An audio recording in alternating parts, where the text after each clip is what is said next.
নামাজের চেয়েও, রোজার চেয়েও, দান খয়রাতের চেয়েও একটা বড় ইবাদত আছে। এটা কি আমি কি তোমাদের বলবো না?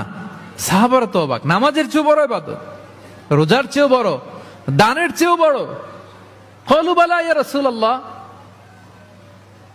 সাহাবারা বললেন অবশ্যই হে নবী, হ্যাঁ আপনি বলেন সেটা কি? বিষ্ণু সাল্লাল্লাহু আলাইহি ওয়াসাল্লাম বললেন ইসলাহু যাতিল বাইন, বিবাদমান দুই গ্রুপকে মাঝখান দিয়ে যে মিলিয়ে দেয়া।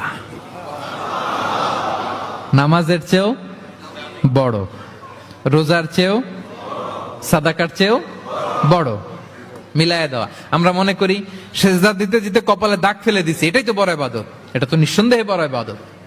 আমরা মনে করি হজ করতে করতে শেষ করে ফেলতেছি, এটাই বড় ইবাদত।